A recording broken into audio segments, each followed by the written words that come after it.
SCP-682. Does it even require an introduction? The SCP Foundation thinks this cantankerous reptile needs a serious attitude adjustment, by which we mean they really want to kill it. But as you might have seen in our previous videos on the subject, they don't call this monstrosity the Hard-to-Destroy Reptile for nothing.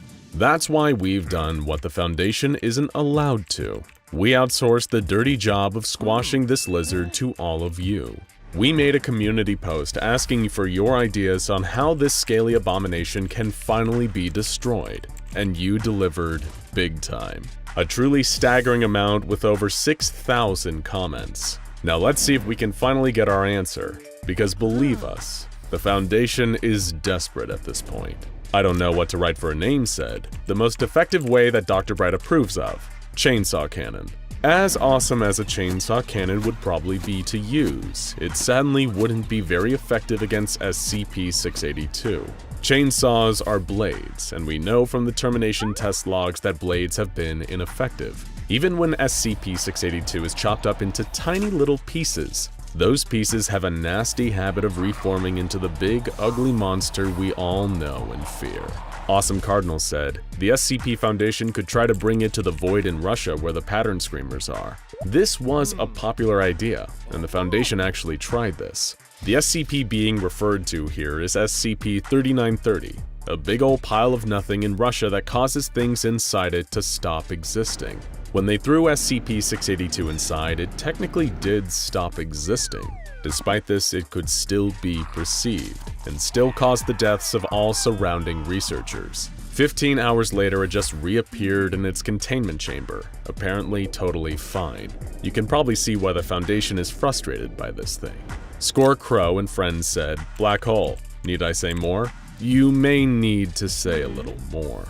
For starters, there would be logistical issues in actually getting the creature anywhere near a black hole. But there's also the concern that it may just adapt its body to respond to the intense gravity present near a black hole. Or even scarier, somehow adapt to reproduce the powers of a black hole. It probably wouldn't be worth the risk of ending up with a reptile capable of creating gamma-ray bursts. Stellar Solar Sky said, "Put the reptile inside nuclear fusion and watch its particles disappear." The Foundation tried something pretty close to this, by trying to put it inside SCP-536, a chamber where they can use dials to control the physical contents within.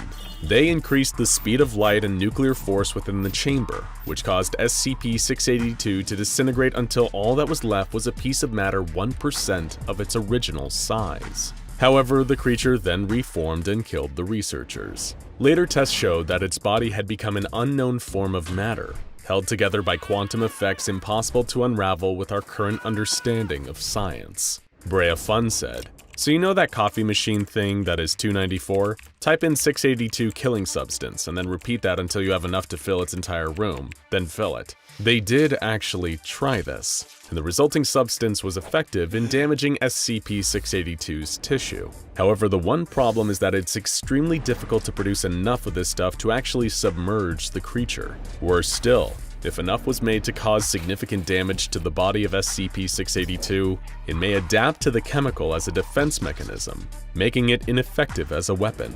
Its adaptive ability is truly SCP-682's greatest asset when it comes to thwarting the Foundation's constant attempts to kill it. Alex Webb said, "Ask it kindly to die." We don't believe that the Foundation has actually ever tried this one, but just based on the fact that SCP-682 is a huge jerk on top of being an omnicidal monster, he probably wouldn't respond to polite requests. iFlashboy said, "I wonder if Doomslayer could defeat the reptile. He's torn through every demon in hell and even titans. So would 682 be a challenger or just another Tuesday for the Slayer?" That's a slightly trickier one. Of course, since they exist in different universes, we'll never see an official battle between the Doomslayer and SCP-682. However, given that the Doomslayer's weapons are all conventional, meaning largely based around slashing, crushing, shooting, and blasting, we don't know whether he'd actually be able to slay the beast. That being said, we don't know if 682 could kill him either. We could have a stalemate on our hands here. Amanda Brenneman said, "I asked my sister, who's never heard of SCPs, this question, and her answer was, 'You hit it again.' Amanda, your sister may be the one to finally stop this creature. Getting the two of them in the same room may be the biggest logistical problem here. Samuel Pasquale said, throwing him down SCP-087 so he suffers and is contained once and for all in the improbable case he is still alive. SCP-087. The endless staircase can be a dangerous anomaly for humans who don't know what they're getting into. However, SCP-682 would likely detect the threat far earlier than any human, and then breach containment. It's definitely gotten out of stickier situations. Yashishiri Chara said, send him to Endless IKEA where he will be trapped forever. Much like SCP-087, the Endless IKEA wouldn't pose the same threat to SCP-682 as it would for the average human trapped inside. The staff would be no trouble for 682, and it would be able to devote pretty much all of its time in there to finding a way out. And when he did finally break out, he'd probably be armed with the terrifying knowledge of how to correctly assemble a Svendendruk. We shudder at the thought. Jack Loss said, Oxygen Destroyer. Used to deal with another big lizard issue back in 1954. Sadly, this would also likely be an ineffective weapon against SCP-682, because the creature thrives in anaerobic environments, seeing as its native atmosphere seems to have no oxygen, and according to Foundation tests, it can survive just fine in a vacuum. Whether SCP-682 could take Godzilla in a fight is still up for debate, and you can argue about which lizard would reign supreme in the comments. Ace Goodwin said, just don't kill him. Let him live, bro. He hasn't done anything wrong yet. Let him vibe in his chamber. Wait a second, did SCP-682 write this? Moving on. A lot of you said throw him into the sun.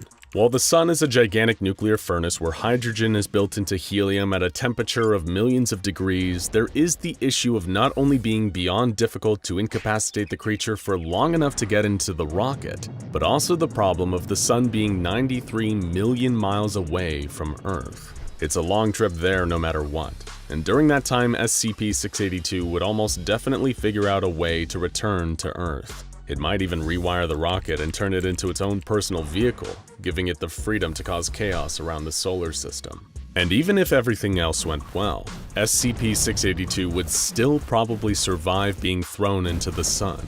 After all, the Gate Guardian's flaming sword is described as being hotter than the sun, and it didn't manage to kill the Hard-to-Destroy Reptile. Pokemon Red Boy said, send him to Mars and launch a nuke that can destroy a planet along with the SCP. While a nuke capable of destroying the planet of Mars would also likely destroy SCP-682 in the process, the destruction of Mars itself would likely cause such a catastrophic shift in our neck of the solar system that we'd probably die along with it. The question at that point is whether it's really worth killing ourselves to take down the lizard. Artemis said, let it live with 999 its entire life and it's not a threat. This is a double-edged sword. During their cross-test, SCP-999 did pacify SCP-682 and put it in a state of bliss and laughter for a brief period. However, this actually resulted in a pretty catastrophic tragedy too. 682 adapted to 999's effects and released a beam of laughter that incapacitated everyone around it, allowing it to escape and go on a killing spree. So maybe the two are better kept apart. Dr. Was Up said, I'd give 682 a jar of pickles to open, and the jar would be so tight that SCP-682 couldn't open it, and he would be so embarrassed by it that he would just destroy himself. You may actually be onto something here. We know we'd be extremely embarrassed if we couldn't open the jar, but there are three major problems. 1. Where does one get such a jar? Can SCP-343 make a jar of pickles so difficult to open that he himself can't open it? 2. We don't know if SCP-682 likes pickles enough to make opening the jar an attractive prospect. And 3. If it does turn out that it likes pickles, it would probably just eat the jar too. Shuvo Bhattacharjee said, to deal with him in my opinion, send SCP-682 into SCP-3001, aka the Red Reality. That's my theory. This could potentially be an effective method of trapping SCP-682 for a period of time. However, the problem is that there's no reliable way to access the Red Reality. The only person who's ever really been inside is Robert Scranton,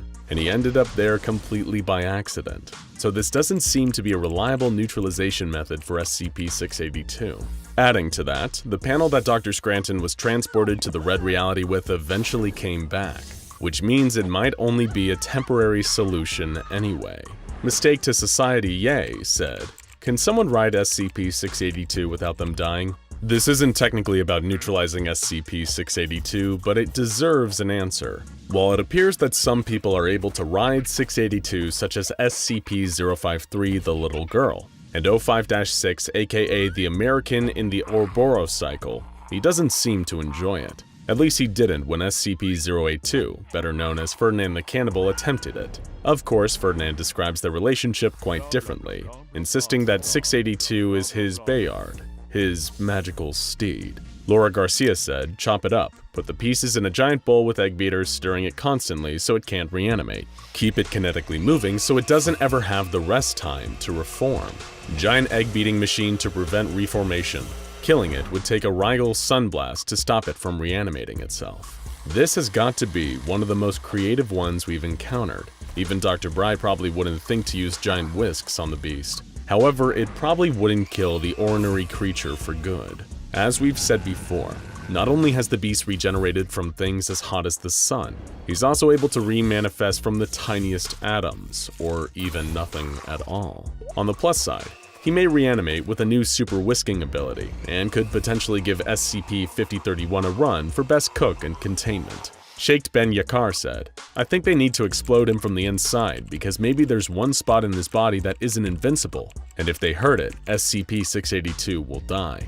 The problem with SCP-682 isn't necessarily that it's invincible, just hyper-adaptive and hyper-regenerative. As you may have seen in other videos, SCP-682 has been shot, dismembered, burned, frozen, vaporized, blown up, partially eaten, and even totally disintegrated. But it always manages to come back, even from the smallest specks of matter. It would almost be admirable if it wasn't a perpetually aggressive murder monster. Brybot said, "Put it in 106's pocket dimension."